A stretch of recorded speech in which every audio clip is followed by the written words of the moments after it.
Halo semuanya, selamat datang di channel YouTube Haki Bukhari.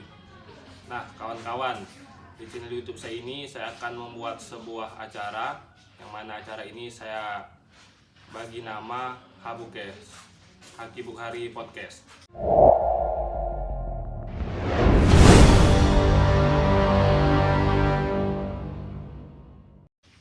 Nah, di acara ini saya akan mengundang narasumber-narasumber ataupun bintang tamu yang akan mengisi acara saya ini. Di sini saya sudah mengundang salah satu narasumber, yang mana narasumber ini sedang hangat diperbincangkan khususnya bagi mahasiswa Keritang. Di sini saya sudah bersama dengan Febri Kurniawan. Gimana kabarnya, Feb? Alhamdulillah baik. Sebelum saya melakukan wawancara atau saya melakukan bertanya-tanya kepada saudara Febri ini, saya ucapkan tahniah dulu kepada Febri yang sudah terpilih sebagai ketua HPPMK periode 2022-2024. 2022-2024. Nah, di sini kawan-kawan, saya akan bertanya seputar HPPMK bersama Febri Kurniawan. Sebelum saya melakukan sesi pertanyaan ini, saya persilakan terlebih dahulu kepada Febri untuk memperkenalkan diri supaya penonton-penonton di channel YouTube saya ini tahu siapa bintang tamu saya hari ini. Assalamualaikum warahmatullahi wabarakatuh. Perkenalkan, nama saya Febri Kurniawan. Saya kelahiran dari Kecamatan Keritang. Di sini saya alhamdulillah saya sudah terpilih menjadi Ketua Umum Himpunan Pemuda Pelajar Mahasiswa Keritang di Pekanbaru. Di sini saya juga mengucapkan ribuan terima kasih kepada kawan-kawan yang telah mempercayai saya, memberi amanah kepada saya untuk memimpin Himpunan Pemuda Pelajar Mahasiswa Keritang yang ada di Pekanbaru untuk periode 2022 sampai 2024. Mungkin ini saja dulu. Kalau boleh tahu, saudara Febri ini kuliah di mana dan jurusan apa? Kalau untuk kuliah, saya kuliah di UIN Suskaryau dengan jurusan peternakan. Oh, peternakan. Jadi kawan-kawan, di sini saya infokan lagi bahwa saudara Febri ini merupakan ketua Himpunan Pemuda Pelajar Mahasiswa Keritang Pekanbaru, dan beliau sekarang menempuh pendidikan di UIN Suskaryau, program studi peternakan. Di sini saya akan memberikan pertanyaan-pertanyaan seputar tentang Himpunan Pemuda Pelajar Mahasiswa Keritang Pekanbaru atau HPPMK, dan saya juga akan memberikan pertanyaan-pertanyaan terkait dengan peternakan.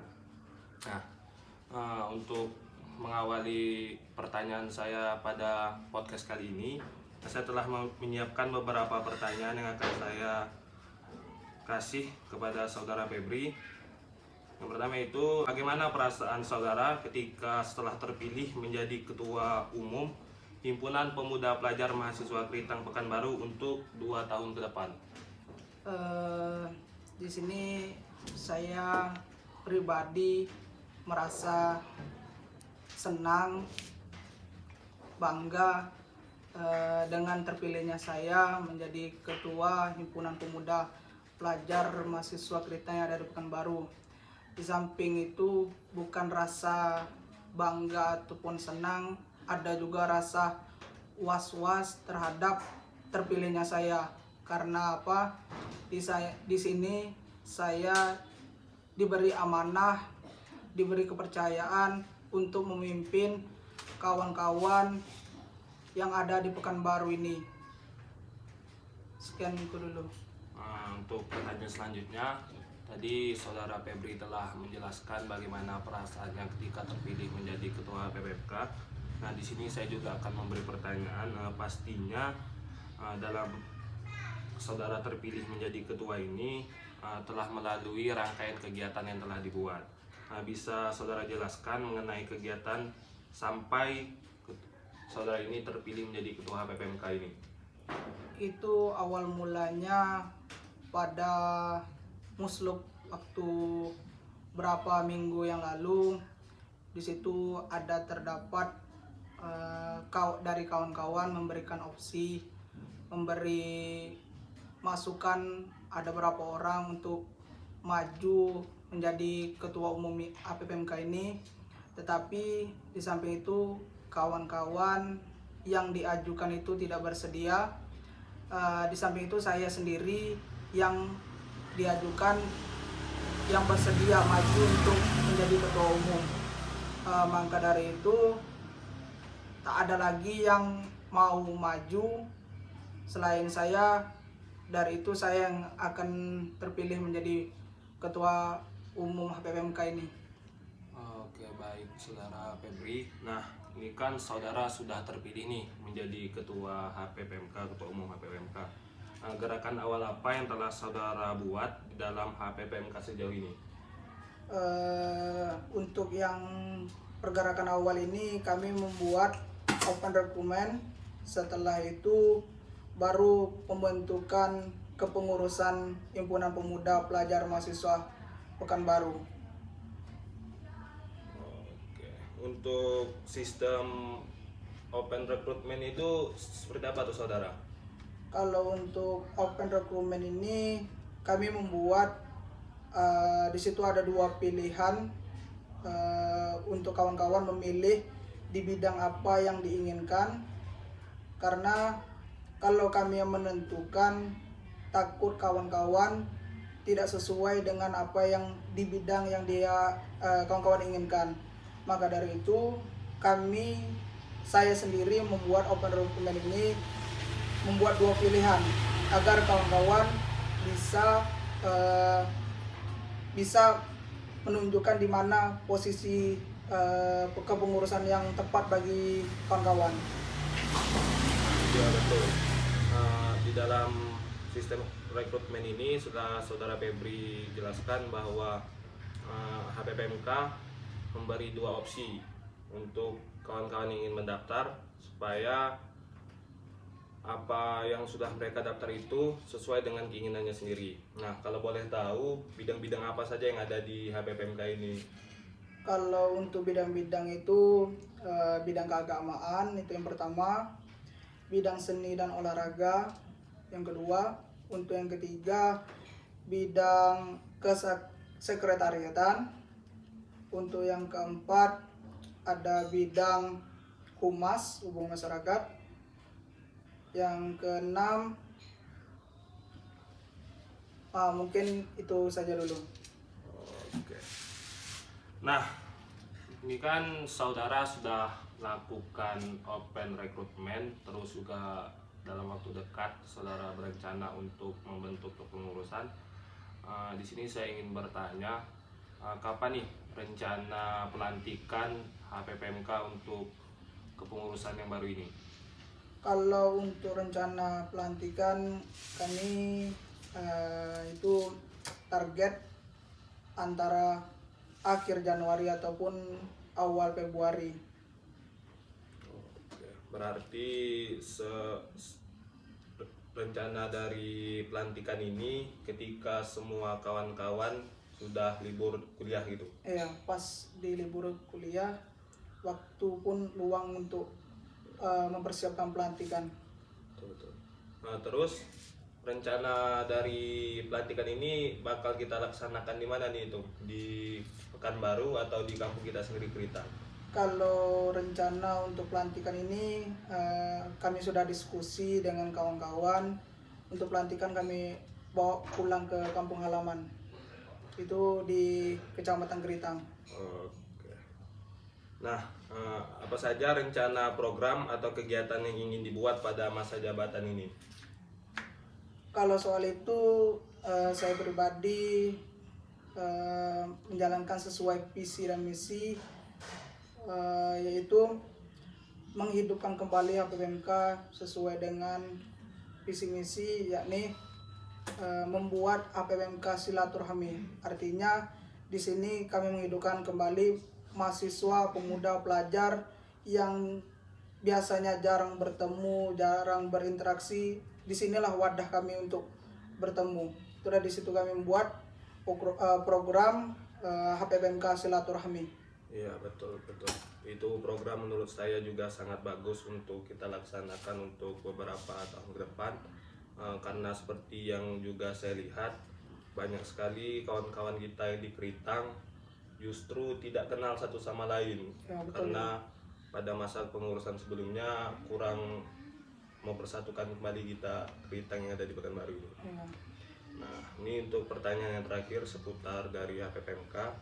Sini saya ingin tahu sedikit harapan dari saudara Febri untuk HPPMK beberapa tahun ke depan ini. Harapan saya kalau untuk HPMK dari sekarang dan seterusnya ingin menjadikan HPMK ini sebagai wadah tempat kawan-kawan, tempat kita semua berinteraksi, berkomunikasi, baik itu secara langsung ataupun tidak langsung. Harapan saya itulah tuh, membuat HPMK silaturahmi, berinteraksi sesama, walaupun dalam perantauan kita tetap merasakan yang namanya keluarga. Merasakan keluarga masih ada di sini. Iya, betul sekali itu. Saya juga setuju dengan harapan dari Ketua Umum yang telah disampaikan tadi. Karena memang benar kalau kita di kampung orang ini, siapalah lagi yang menolong kita kalau bukan kawan-kawan dari kampung sendiri, betul? Betul. Nah, jadi memang harapan saya juga sama untuk silaturahmi kita ini tetap terjalin. Nah, selanjutnya ini tadi kan saudara Febri ini beliau kuliah di UIN jurusan peternakan. Di sini saya juga ingin sedikit berbincang-bincang mengenai kurang lebih tentang peternakan. Sebelumnya bagaimana kuliah tuh? Lancar praktikum? Alhamdulillah lancar, praktikum lancar. Oke. Nah, ini kan kalau kita lihat sekarang ini peternakan ini juga bisa membantu perekonomian masyarakat. Jadi kita lihat juga di kampung kita di Keritang, Kota Baru dan Sungai Gergaji khususnya, situ kan banyak masyarakat-masyarakat yang beternak. Jadi menurut saudara Febri ini kan beliau ini kuliah di peternakan, ternak apa yang bagus dilakukan oleh masyarakat saat ini? Kalau untuk peternakan yang cocok di kawasan kita itu banyak, tetapi niatkan dulu di hati apakah peternakan ini bersifat rumahan ataupun bersifat besar. Kalau kita bersifat rumahan itu bisa seperti ayam kampung, itu Ya. sampingan kita sehari-hari. Ya, saya setuju juga karena kita lihat harga dari ayam kampung sendiri mahal ya, Tom ya. Lumayan Dan berkelas. telurnya juga. Nah, terus ini kan tadi saudara Febri telah mengatakan bahwa peternakan yang cocok untuk dilakukan oleh masyarakat di Keritang itu seperti ayam kampung, itu kalau untuk rumahan. Ya, betul. Kalau untuk besaran yang bagusnya apa tuh, Dok? Itu bisa lembu ataupun sapi, kerbau, ataupun ayam pedaging, ayam broiler. Ayam kampung. Nah, kebetulan juga saya di kampung juga hobi memelihara ayam kampung sini, Dok. Nah, di sini saya ingin sedikit bertanya, hal apa saja yang harus dilakukan sebagai langkah awal untuk kita memulai beternak ayam kampung ini? Kalau untuk langkah awal untuk beternak ayam kampung ini, yang jelas kita harus memiliki kandang. Setelah kandang, kita harus memiliki bibit. Kandang dengan bibit ini tidak bisa kita lepaskan, sesama memiliki hubungan yang erat. Maka dari itu, kita mau menghidupkan ayam kampung harus memiliki kandang. Begitu juga sebaliknya. Kalau untuk usaha, buatlah kandang yang betul bagus, sesuai dengan standar. Begitu juga dengan ayam. Ayamnya kita cari bibit. Kalaupun itu kan ayam kampung ada dua, apakah untuk petelur dan apakah untuk pedaging. Jadi kita pilih dulu apakah misalnya untuk pedaging, cari bibit dengan bobotnya yang sesuai untuk pedaging. Begitu juga untuk petelur. Setelah itu dari pakan harus sesuai dengan kebutuhan ayam kampung. Kalau boleh tahu pakan yang cocok untuk ayam kampung itu apa tuh? Kalau biasanya kalau kita di kampung, khususnya di Kecamatan Keritang, itu seperti bungkel jagung. Nah, itu biasanya sering kita gunakan untuk pakan ayam kampung. Nah, ini pertanyaan saya yang terakhir nih. Ini memang banyak keluhan, khususnya saya sendiri juga merasakan kalau saya beternak ayam kampung di tempat saya tinggal di Keritang di Sungai Gergaji itu, pada setiap tahun itu selalu aja ada sakit, ayam tuh sakit. Di sini saya ingin memberi pertanyaan, bagaimana cara kita merawat ayam tersebut agar tidak terkena sakit, dan kalau seandainya ayam tersebut sudah terkena penyakit tersebut, hal apa yang harus kita lakukan untuk mengatasinya atau mengobatinya? Kalau untuk penyakit, kalau namanya di unggas, memang banyak jenis penyakit ayam itu. Tetapi untuk mencegah agar kemungkinan kecil tidak terkena penyakit, terutama itu kita harus sering bersihkan kandang, karena dari kandang yang kotor disitulah bibit penyakit akan tumbuh. Setelah itu untuk tempat pakan baik itu tempat minum, itu setiap hari harus dibersihkan. Setiap kali mau kasih pakan atau memakan, itu harus dibersihkan terlebih dahulu. Baik itu minum, untuk makan, itu dibersihkan terlebih dahulu agar terhindar dari berbagai penyakit. Kalaupun untuk mengatasi agar tidak terkena penyakit, itu bisa kita memberikan vaksinasi, vitamin. Itu salah satu langkah biar ayam kita itu terhindar dari bibit-bibit penyakit, yang terutama itu kebersihan kandang agar tidak terkena itu. Oke, sekian wawancara atau podcast yang dapat saya lakukan bersama Febri Kurniawan selaku Ketua Himpunan Pemuda Pajar Mahasiswa Keritang Pekanbaru. Sebelumnya saya ucapkan terima kasih kepada Febri yang telah meluangkan waktunya. Saya tahu bahwa Febri ini orangnya sangat sibuk dengan urusan organisasi, sibuk dengan praktikum-praktikum di dunia perkuliahan. Itulah yang dapat kami lakukan pada sesi podcast kali ini.